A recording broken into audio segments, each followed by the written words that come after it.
आज का जो हमारा टॉपिक है, जो हमारे 8 उपनिषद हैं, योग उपनिषद। नेक्स्ट हमारा है योग तत्व उपनिषद। पहले हम 4 पढ़ चुके हैं। कोई बताएगा कौन कौन से उपनिषद हम पढ़ चुके हैं? श्वेतश्र उपनिषद, कुंडलिनी उपनिषद, त्रिशुक ब्राह्मण उपनिषद, चूड़ामणि उपनिषद। बहुत बढ़िया, ठीक है। श्वेतर उपनिषद कौन सी परंपरा से था? वो था अपना कृष्ण यजुर्वेद से। नहीं। कृष्ण जी। हाँ, हाँ, ठीक है। और योग चूड़ामणि? सामवेद से था वो। सामवेद, ठीक है। त्रिशिको ब्राह्मण उपनिषद? वो शुक्ल यजुर्वेद से था। शुक्ल यजुर्वेद, बहुत बढ़िया, ठीक है। हमारा जो नेक्स्ट उपनिषद जो हम आज करने जा रहे हैं, योग तत्व उपनिषद, वो है कृष्ण यजुर्वेद से। लिख लेंगे, इसमें पीडीएफ में मेंशन नहीं है, ठीक है? तो सभी लिख लेंगे अपने पास। कृष्ण यजुर्वेद से रिलेट करता है ये। और इसमें मंत्रों की संख्या है 142। और इसमें अध्याय मेंशन नहीं है। 142 मंत्र इसमें मिलते हैं और अध्याय इसमें नहीं है। योग तत्व उपनिषद में संवाद है इसमें पितामह ब्रह्मा जी व भगवान विष्णु का। एक सेकेंड, ठीक है। और इसमें योग का जो वर्णन मिलता है वह अष्टांग योग का वर्णन इसमें मिलता है। मुझे कोई बताएगा कि अष्टांग योग का वर्णन और कौन से उपनिषद में मिलता त्रिशुक है? त्रिशुक ब्राह्मण उपनिषद। भागवत उपनिषद, बहुत बढ़िया, ठीक है।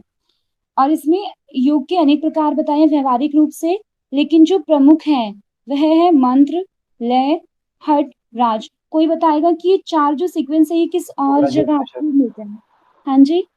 योगराज उपनिषद। और अगर हठ योग के ग्रंथों की बात करें तो उसमें? हठ रत्नावली। बहुत बढ़िया, सीक्वेंस क्या है वहां पे? मंत्रिल्य हठराज। जी। हठ रत्नावली नहीं, में तो ये है ना, मंत्रिल्य हठ। नहीं, राज राज हट है वहाँ पे, राज पहला राज आएगा, हट हट बाद है में वहां आएगा। पे। हाँ जी। और योग राजोपनिषद में एज इट इज वैसा ही है, और यहाँ पे हट पहले मिलता है और राज बाद में मिलता है, ठीक है। जी अनुरुचि जी, बहुत बढ़िया। नेक्स्ट है योग की 4 अवस्थाएं बताई हैं यहाँ पे। आरंभ अवस्था, घटावस्था, परिचय अवस्था, निष्पत्ति अवस्था। मुद्राओं का वर्णन और भी है, लेकिन जो मुख्य रूप से है वज्रोली, अमरोली और सहजोली, 3 प्रमुख मुद्राएं हैं। आसन की बात करें तो 4 आसनों का यहाँ पे वर्णन है। सिद्धासन, पद्मासन, सिंहासन और भद्रासन। कुटिया का वर्णन मिलता है। पथ्य अपथ्य का वर्णन मिलता है। प्रणव जप, भूचर सिद्धि का वर्णन भी योग तत्व उपनिषद में ही मिलता है। और 9 द्वारों का वर्णन भी यहाँ पे हमें मिलता है। नेक्स्ट आते हैं, ठीक है, अब अंदर टॉपिक पर आते हैं हम। मेन टॉपिक जो है हमारा, इसमें बात की गई है कि जो ये उपनिषद है उसका निर्माण क्यों हुआ। योग की हित कामना की दृष्टि से इस उपनिषद का निर्माण हुआ है, ठीक है, ध्यान रखेंगे, योगियों की हित कामना की दृष्टि से। समस्त प्राणियों के आदि, क्वेश्चन है, समस्त प्राणियों के आदि महाभूत एवं महातपस्वी कौन है? तो सभी प्राणी हैं उनके महाभूत, और महातपस्वी किसको कहेंगे या कौन है? तो वो है विष्णु नामक महायोगी। यहाँ पे विष्णु भगवान की ज्यादा चर्चा मिलती है। विष्णु भगवान को महायोगी यहाँ पे कहा गया है। और पहले ही मैंने बताया था कि ब्रह्मा जी का और विष्णु जी का संवाद है इसमें। तो महाभूत और महातपस्वी कौन है? विष्णु नामक महायोगी। ब्रह्मा जी ने भगवान विष्णु से क्या प्रार्थना की? तो ब्रह्मा जी ने भगवान विष्णु को बोला कि अष्टांग युक्त योग का उपदेश करने की उन्होंने प्रार्थना की, ब्रह्मा जी ने विष्णु से। और उसी जो ये प्रार्थना उन्होंने की उपदेश करने की, इसी उपदेश के ही योग तत्व उपनिषद का निर्माण हुआ है, अष्टांग युक्त योग से ही, ठीक है। जगत का स्वामी कौन है? भगवान विष्णु है। और विष्णु का दूसरा नाम यहाँ पे क्या है? ऋषिकेश, ठीक है, याद रखेंगे, विष्णु के यहाँ पे 2 नाम बताए गए हैं। नेक्स्ट है परमात्मा सभी भाव और पद से परे है, ठीक है, ना तो उनके अंदर कोई भाव है, ना कोई उनका पद है, ठीक है, सभी से परे हैं वो। नित्य है, ज्ञान रूप है और माया रहित है, ठीक है। ये उनकी क्वालिटी बताई है कि उनके अंदर ये क्वालिटीज मिलती हैं। तब वह जीव भाव को कैसे प्राप्त हो जाते हैं, मतलब उन्होंने ये पूछा कि जब उनके अंदर सारी क्वालिटी है, वो सब चीजों से अलग हैं, फिर भी वो जीव भाव को कैसे प्राप्त कर लेते हैं, कैसे प्राप्त हो जाते हैं? तो यहाँ पे इसका आंसर मिलता है कि परमात्म तत्व में जल के सदृश स्फुरन हुए, ठीक है। जो परमात्म तत्व है उसने बोला जल के सदृश, और उसमें क्या हुआ? परमात्मा में अहंकार, यहाँ पे इसमें बताया गया है कि परमात्मा में अहंकार उत्पन्न हुआ, ठीक है। अहंकार से क्या हुआ, पंच महाभूत उत्पन्न हुए, फिर धातु, फिर गुणात्मक पिंड। तो ये सृष्टि का क्रम यहाँ पे बताया गया, सृष्टि के निर्माण। परमात्मा में अहंकार उत्पन्न हुआ, फिर पंच महाभूत, धातु और गुणात्मक पिंड। आगे मिलता है कि विशुद्ध परमात्मा ने सुख दुख से युक्त होकर जीव भावना की। तो जब वो विशुद्ध परमात्मा जो होते हैं वो सुख दुख से युक्त हुए, उसके बाद उनको क्या नाम दिया गया, जीव नाम। ठीक है, सुख दुख से युक्त होकर जीव भावना की, इसी से उन्हें जीव नाम दिया गया है। नेक्स्ट है, मोक्ष के अभिलाषी को ज्ञान और योग दोनों का ही दृढ़ अभ्यास करना चाहिए। ये हमने आई थिंक योग बीज में भी पढ़ा था कि केवल ज्ञान से ही मोक्ष की प्राप्ति नहीं होती।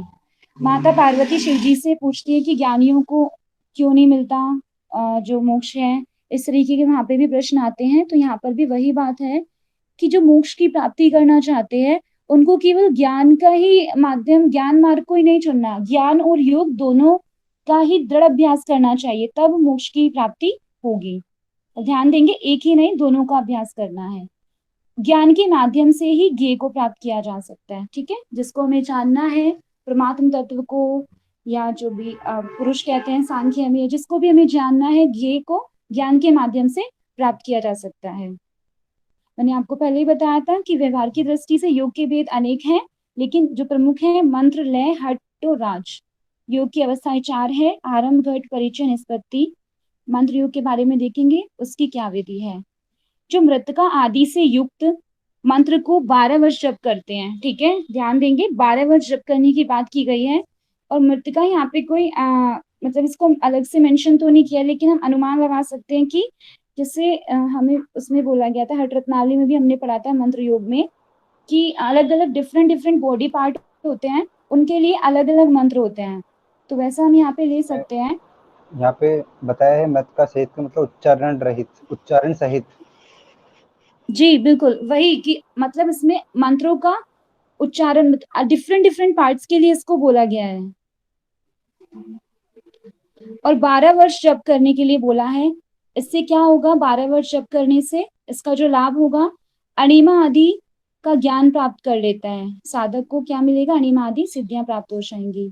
और ये किसके लिए बताया है मंत्र योग, ये ध्यान रखेंगे, अल्प बुद्धि वाले और अधम कोटि के जो साधक होते हैं उनके लिए मंत्र योग की यहाँ पे चर्चा की गई है, कि अल्प बुद्धि वाले लोग मंत्र योग करते हैं तथा वे अधम कोटि के साधक होते हैं। तो दो यहाँ पे कैटेगरी दी है, अल्प बुद्धि और अधम कोटि।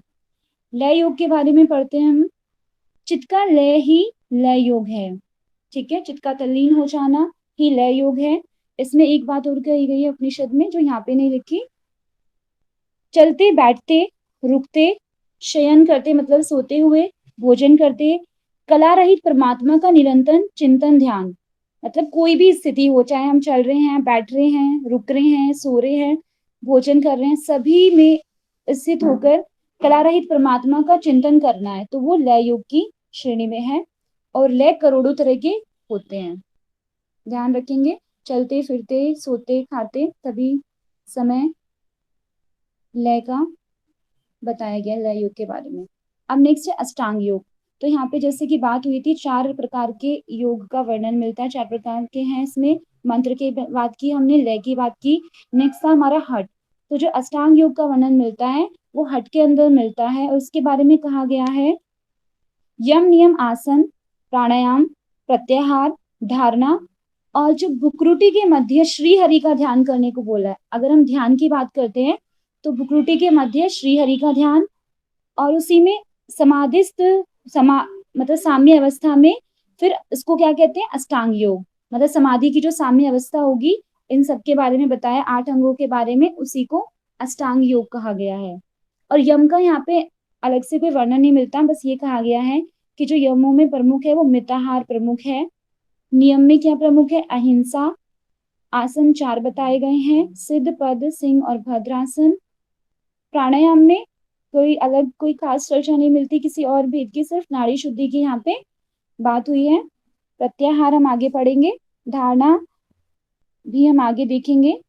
और ध्यान मैंने बता दिया कि भ्रुकुटी के मध्य में श्री हरि का ध्यान, और समाधि को बोला साम्य अवस्था। मुद्राओं की अगर हम बात करते हैं तो यहाँ पे जो वर्णन है, महामुद्रा, महाबंध, महावेद, खेचरी, जालंधर, उड़ियान, मूलबंध, दीर्घ प्रणव संधान और परम सिद्धांत को सुनना। इनको हम अभी आगे भी पढ़ेंगे। कुल मुद्राएं यहाँ पे मेन 3 बताई गई हैं, वज्रोली, अमरोली और सहजोली। अभ्यास के जो प्रारंभिक विघ्न होते हैं, अभ्यास के प्रारंभिक विघ्न, जो शुरुआत में जो विघ्न आते हैं, हमने विघ्न और किस उपनिषद में पढ़े थे, कोई बताएगा? योग कुंडलिनी उपनिषद। योग कुंडलिनी उपनिषद, बहुत बढ़िया। तो यहाँ पे बताए गए हैं 4 विघ्न की बात हुई है। आलस्य, अपनी बड़ाई करना, दूरपनी की बातें करना, जो मुक्ता वाली बातें होती हैं वो, मंत्र आदि का साधन, मतलब किसी भी साधन को अपना कर नहीं करना, ये उसके प्रारंभिक विघ्न बताए हैं। श्रेष्ठ साधक को त्यागना चाहिए, क्या क्या त्यागना चाहिए? जी अनुरुचि, बिल्कुल ठीक। धातु, स्त्री, धातु से मतलब धन से तात्पर्य है, स्त्री, और लोल्यता यानी चंचलता को त्याग देना चाहिए, मन की चंचलता। प्राणायाम किस आसन में करना चाहिए? कौन से आसन में बैठकर प्राणायाम का अभ्यास करना है? स्क्रीन रुक पद्मासन गई है। में। Screen, sorry. नेक्स्ट कुटिया का वर्णन देख लेते हैं हम आगे। कुटिया का वर्णन मिलता है इसमें। सुशोभनम मठ, ठीक है, ध्यान रख लेंगे स्टेप बाय स्टेप इसको। सुशोभनम मठ, सूक्ष्म द्वार, छोटा द्वार होना चाहिए, बिना छिद्र वाली, गाय के गोबर से लिपी हुई, स्वच्छ होनी चाहिए, खटमल, मच्छर, मकड़ी आदि जीवों से रहित। प्रतिदिन कुटिया की झाड़ूवार मतलब सफाई करनी है, स्वच्छ रखना है उसको। और इसमें एक इंपॉर्टेंट चीज बोली है कि धूप, गूगल आदि की धुनी देकर उसको सुवासित करे, मतलब सुव्यवस्थित होनी चाहिए। उसको धूप और गूगल की धूप देने के लिए बोला है, उसकी स्वच्छता के लिए, ठीक है। और बैठने का अभ्यास बोला है कि ना आसन जो होता है, अभ्यास नहीं, आसन जो होता है, ना बहुत अधिक ऊंचा होगा और ना अति नीचा। और इसमें मृग चर्म या कुशा का आसन, मृग चर्म की बात और कहाँ मिलती है, कुशा की? तो ऋषि को ब्राह्मण की गीता में जी जी, वहां पे गर्भकुश बोला है आई गर्भ थिंक। कुश। गीता में मिलती है।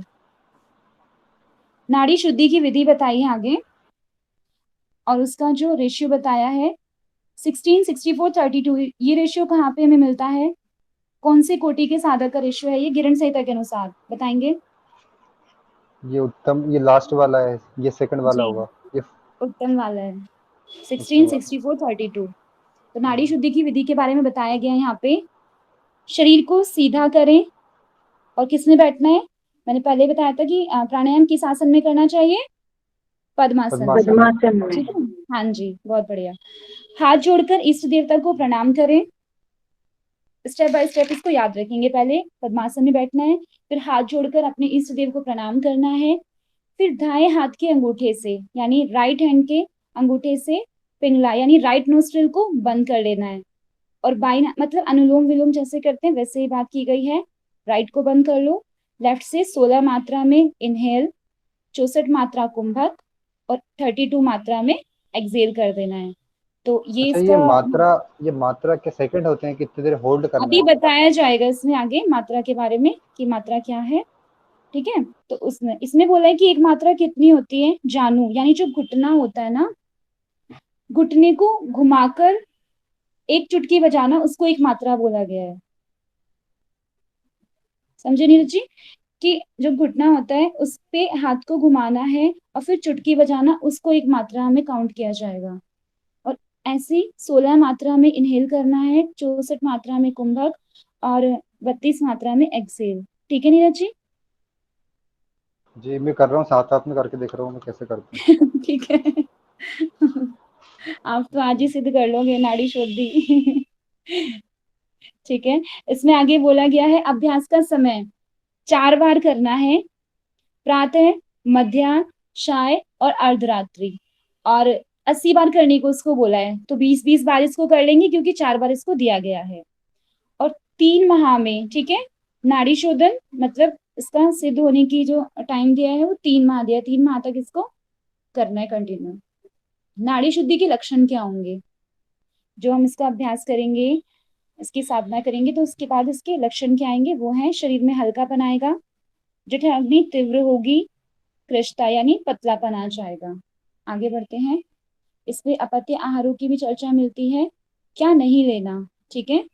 लवण, अम्ल, तीक्ष्ण, ये भोजन नहीं लेना। तेल, खटाई, उष्ण, रुक्ष, हरे साग, हींग आदि मसाले, इन सबको मना किया गया, इन सारे आहार को नहीं लेना है।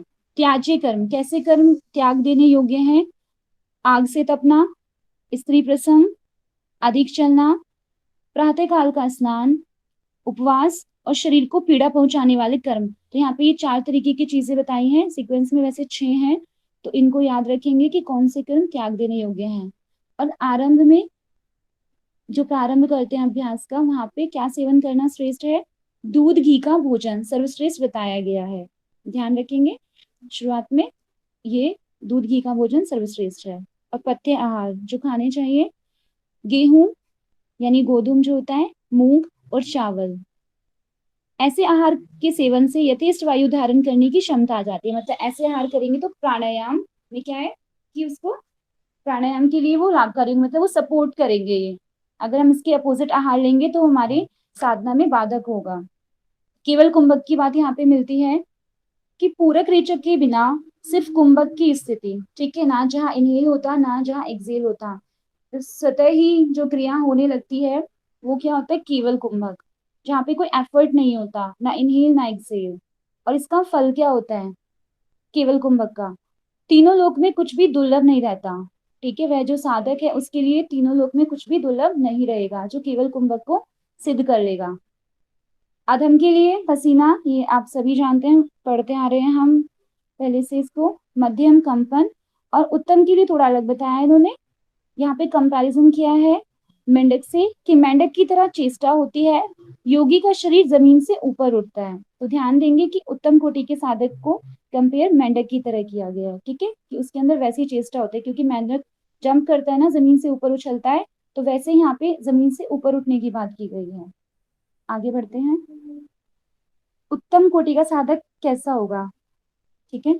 अति मानुषी चेष्टाएं करने लगते हैं, और जो कि मतलब जो चंचल प्रवृत्ति के होते हैं या बुद्धिमान जो नहीं होते, वो क्या करेंगे? वो चेष्टाएं करने लगते हैं अलग अलग। लेकिन जो बुद्धिमान साधक होगा वो कभी भी अपने आप को शो नहीं करता, मतलब शो ऑफ नहीं करेगा, अपनी शक्तियों का प्रदर्शन वो नहीं करेगा, ठीक है। यहाँ पे ये बोला गया है।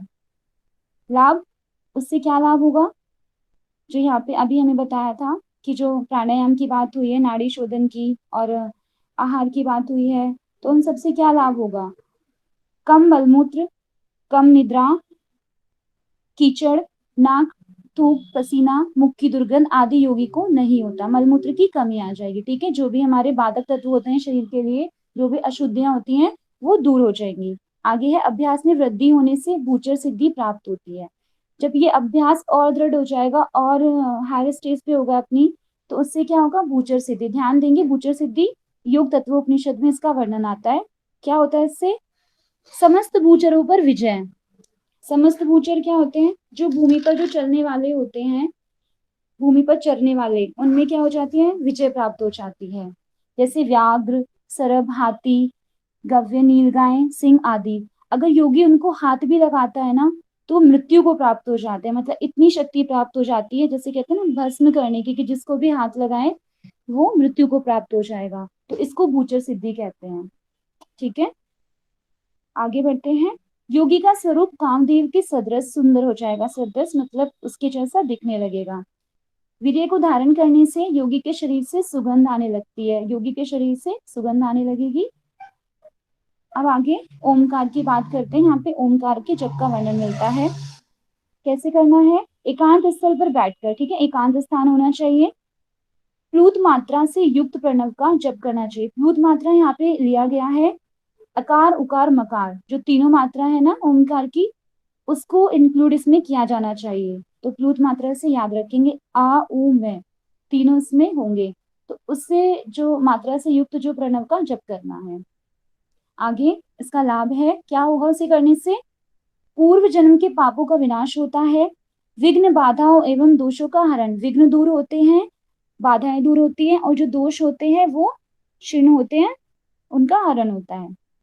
और घटावस्था की प्राप्ति कैसे होगी? यहाँ पे 4 अवस्थाओं की बात की गई थी, तो यहाँ पे आरंभ अवस्था के बारे में कुछ मिलता नहीं है। आई थिंक उन्होंने आरंभ अवस्था जो साधक शुरुआत करता है उसी को आरंभ अवस्था की कैटेगरी में ले लिया। नेक्स्ट है घटावस्था की बात हुई है अब। तो घटावस्था कैसे प्राप्त की जाती है? प्रणव के जप के पश्चात, अभी हमने पढ़ा ना ओमकार जप के बारे में, तो वहां पे ही प्रणव के जप के पश्चात वायु धारण अभ्यास करने से घटावस्था की प्राप्ति सहजता से हो जाती है।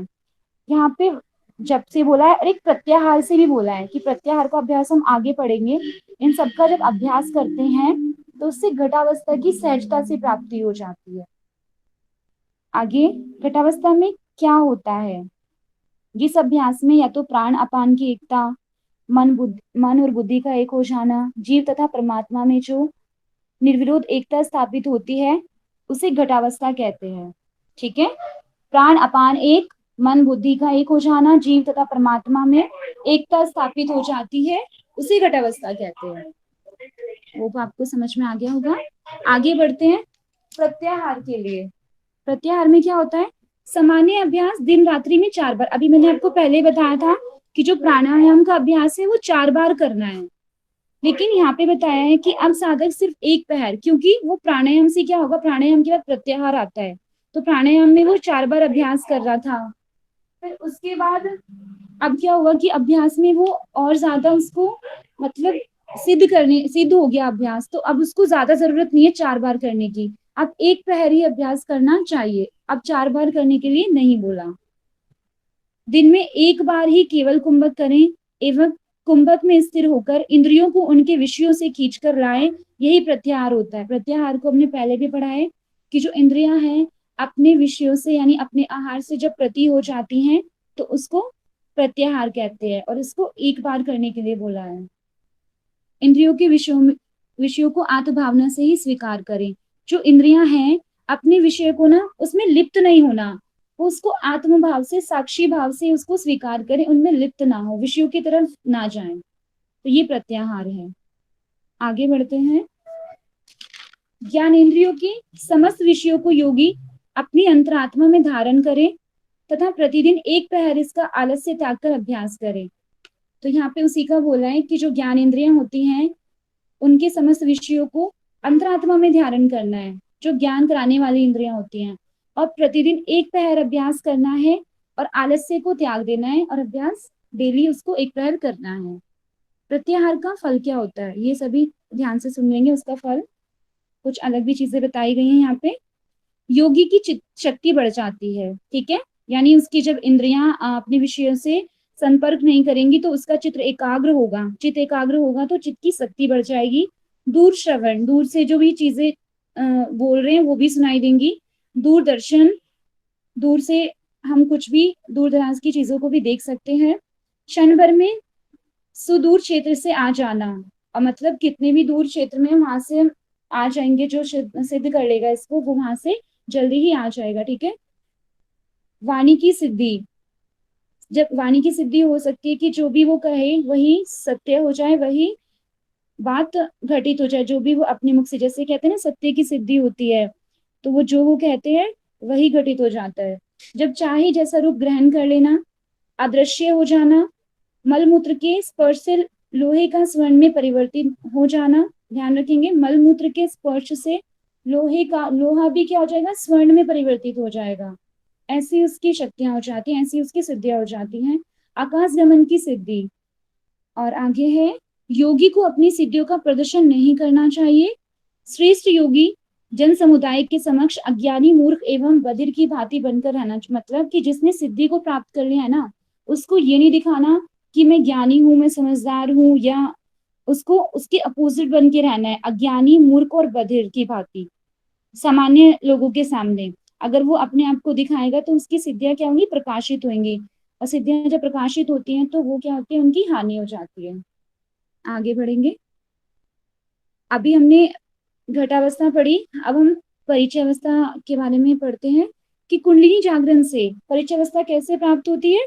कुंडलिनी जागरण से धारण कब होती है, ठीक है, इसमें बताया गया है जिस योगी का चित्त वायु के सहित सुषुम्ना नाड़ी में प्रविष्ट हो जाता है। ध्यान देंगे इसमें, ठीक है, चित्त वायु, जो योगी का चित्त है वायु के सहित ही सुषुम्ना नाड़ी में प्रविष्ट हो जाएगा, उसे पृथ्वी जल अग्नि वायु तथा आकाश, इन सभी पंच महाभूत रूपी देवों की पंच धारणा हो जाती है। धारणा के बारे में बात बताइए यहाँ पे, पंच धारणा करने के लिए।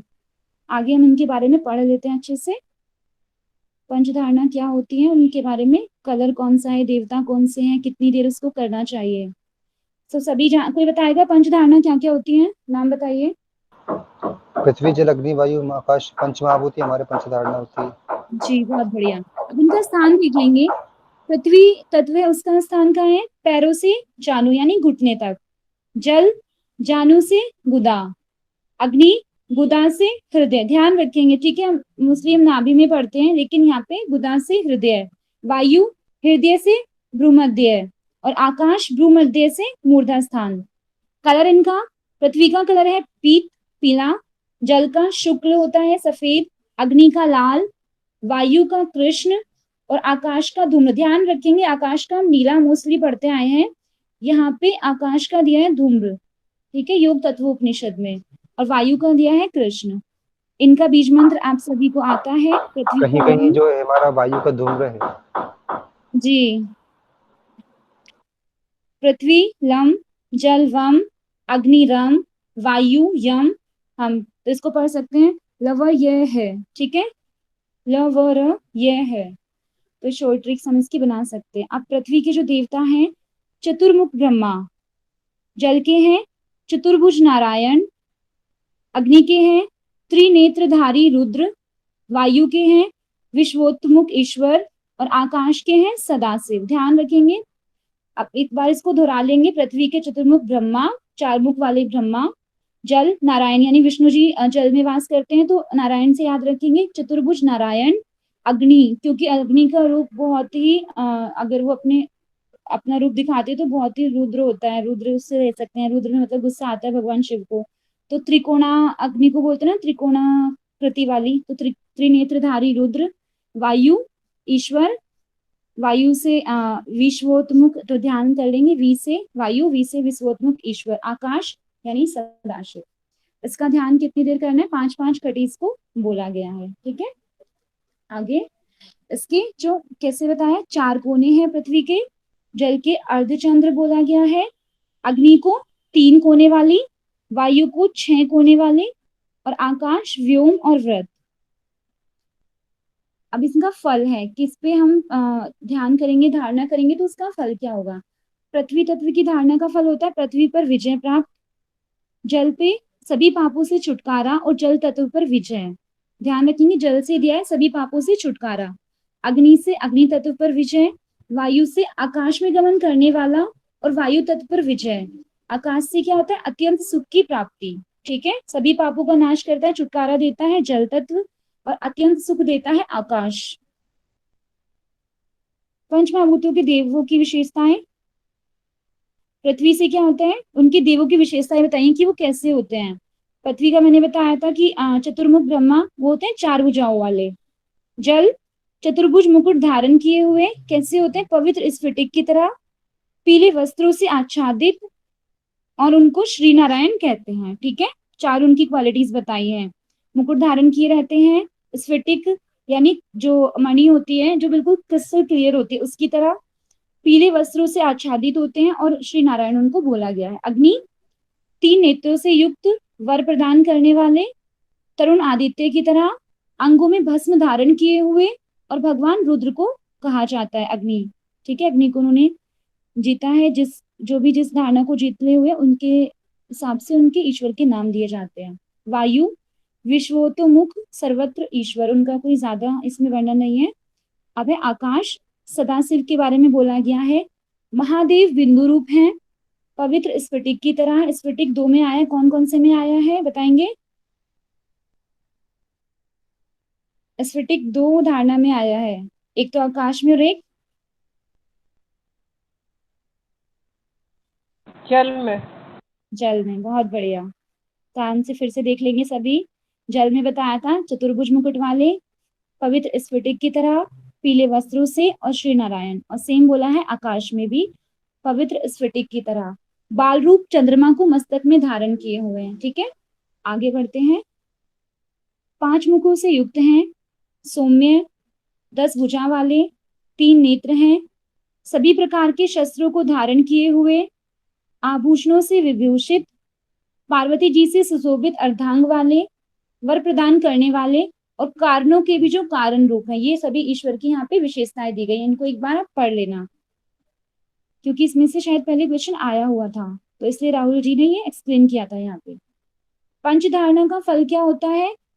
पंचभूतों पर विजय प्राप्त होती है। आप सभी ने देखा था कि जिस भी धारणा पर हम ध्यान धारणा दोनों ऊपर करेंगे, करना जिस है भी कि तत्व को, जी, ऊपर करना है कि हम्म, क्या बोल रहे थे?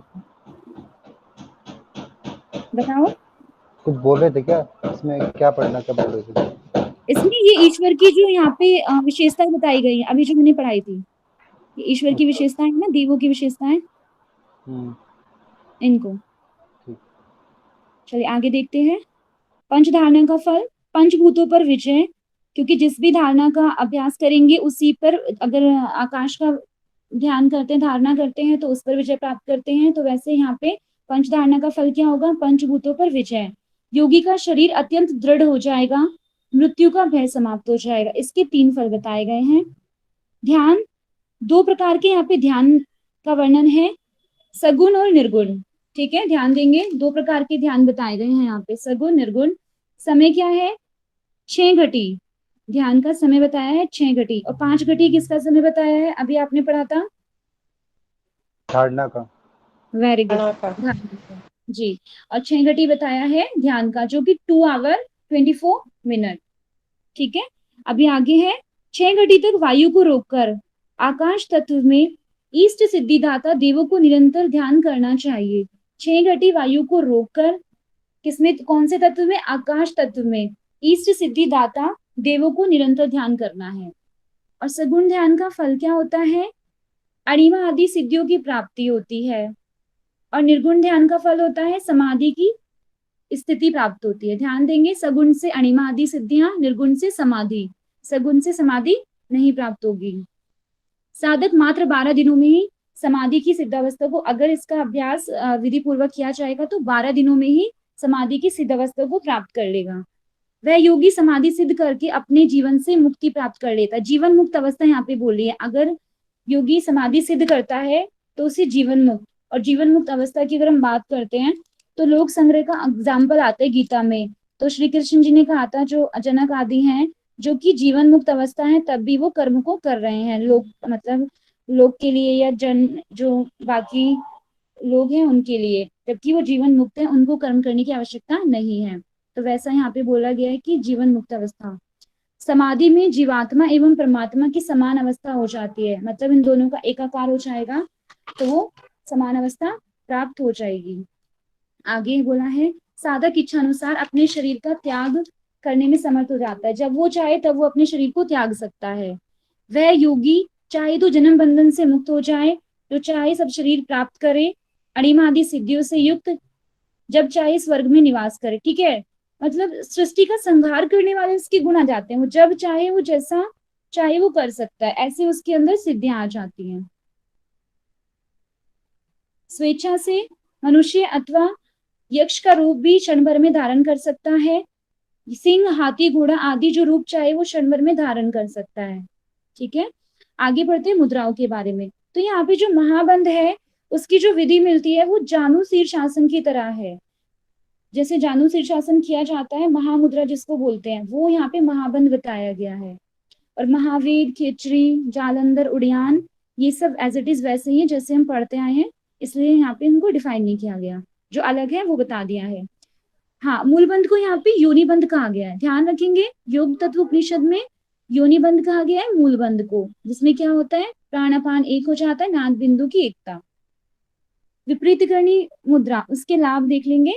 समस्त व्याधियों का नाश, जठराग्नि प्रदीप्त होगी।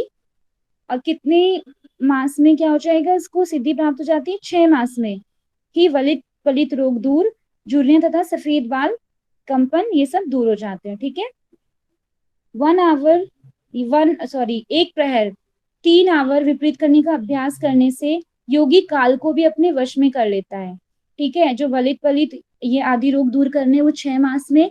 अगर काल को वश में करना है विपरीत करनी मुद्रा से योगी को, तो 1 प्रहर उसका अभ्यास करना है, 3 घंटे। वज्रोली मुद्रा, सिद्ध अवस्था की प्राप्ति। वज्रोली मुद्रा यहाँ पे बताई थी मैंने, वज्रोली, अमरोली और सहजोली को ज्यादा इंपॉर्टेंट बताया गया है। सिद्ध अवस्था की प्राप्ति, भूत भविष्य का ज्ञाता और आकाश गमन की सिद्धि वज्रोली से प्राप्त होती है। अमरोली से क्या होता है, अमरोली की जो यहाँ पे डिफाइन किया गया है वो एज इट इज जो हर प्रदीपिका में बताया गया था केवल्य धाम में, वही श्लोक यहाँ पे मिलता है। तो उसी का यहाँ पे ये डिफाइन किया गया है कि नासिका प्रदेश के स्राव का पान एवं वज्रोली का अभ्यास जब एक साथ किया जाए तो वह अमरोली होता है। ठीक है, तो यहाँ पे ध्यान रखेंगे ये केवल्य धाम से इसको एक्सप्लेनेशन को लिया गया है, और श्लोक दोनों के सेम है बिल्कुल, यहाँ पर भी और वहां पर भी। स्क्रीन ऊपर कर देना अमरोली भाव। जी, स्क्रीन। स्क्रीन मैंने आगे तो कर दी है, एक सेकेंड वापस से मैं प्रेजेंट कर देती हूँ एक बार।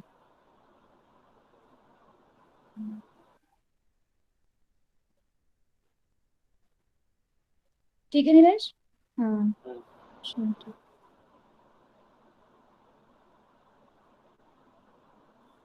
अभी आपने देखा होगा हमने मंत्र लय और हठ योग पढ़ा था, अब राजयोग एक और बचाता, तो देखो इसमें इसका वर्णन आया है, अमरोली से राजयोग सिद्ध होता है। ठीक है, सभी याद रखेंगे, अमरोली से राजयोग सिद्ध होगा, इसको कोई भूलेगा नहीं, इंपॉर्टेंट है ये। राजयोग सिद्ध होने से योगी को हठ योग के शरीर संबंधी क्रियाओं की जरूरत नहीं पड़ती। अगर या राजयोग सिद्ध हो जाता है तो फिर जो हठ योगिक क्रिया बताई थी यानी आसन प्राणायाम प्रत्याहार, उनकी आवश्यकता योगी को नहीं है आगे, और उस वैराग्य विवेक की प्राप्ति होती है। भगवान विष्णु ही, मैंने पहले ही बताया था, यहाँ पे भगवान विष्णु का बार बार यहाँ पे चर्चा मिलती है, तो उनको महायोगी और महाभूत स्वरूप तथा महान तपस्वी कहा गया है। यहाँ पे ना एक चक्र बताया है कि ये जो संसार है, चक्र है, वो कूप चक्र की तरह है। तो कैसे कूप चक्र की तरह है कि एक जन्म में जो आपकी माँ है, दूसरे जन्म में वो आपकी पत्नी हो सकती है, यहाँ पे ऐसा वर्णन मिलता है।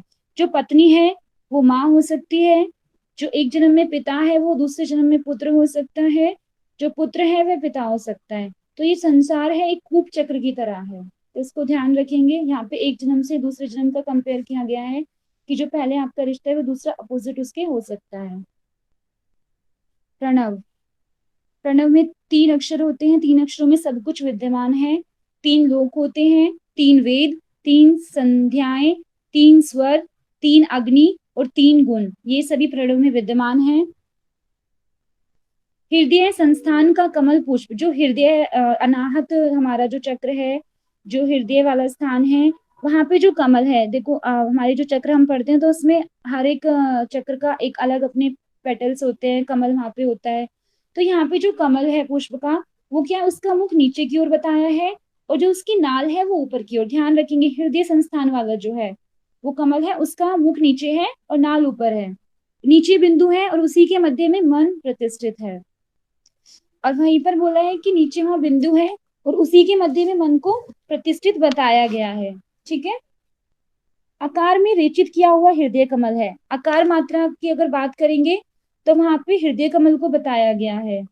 और उकार, जो उकार मात्रा का जो जप करते हैं उकार का, तो उससे क्या होता है, हृदय कमल का भेदन होता है। और माँ से क्या होता है, मकार से नाद ध्वनि सुनाई देती है। तो ये ध्यान रखेंगे कि हृदय कमल का भेदन किससे होगा, उकार से, नाद सुनाई देगा मकार से। और अर्ध मात्रा निश्चल शुद्ध स्फटिक के समान निष्कल एवं पापनाशक है। तो जो अर्ध मात्रा को निश्चल बताया गया है, निष्कल बताया गया है और पापनाशक। कुंभक को कैसे जानना चाहिए, यहाँ पे इसका वर्णन है कि जैसे वायु रहित घड़ा, मतलब एक घड़ा है जिसमें वायु नहीं आ रही, उसके मध्य में दीपक रख दिया तो यानी उसकी जो लो है वो कंटिन्यू चलती रहती है। तो कुंभक को उसके तरीके से यहाँ पे बताया गया है कि वायु रहित होना चाहिए, घड़े के मध्य में जो दीपक रखा होता है।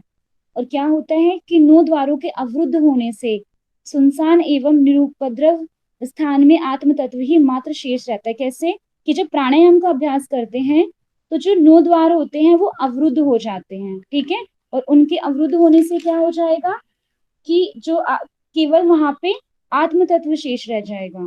तो ऐसे कुंभक को जानना चाहिए। Thank you so much. आज हमारा योग तत्व जो उपनिषद है योग तत्व वो पूर्ण हुआ। आगे जिनकी क्लास है वो कंटिन्यू कर सकते हैं। बिल्कुल टाइम पे खत्म किया काम। देख लो नीरज, तुम्हारा असर है, टाइम से कर रहे हैं हम काम। बहुत बढ़िया।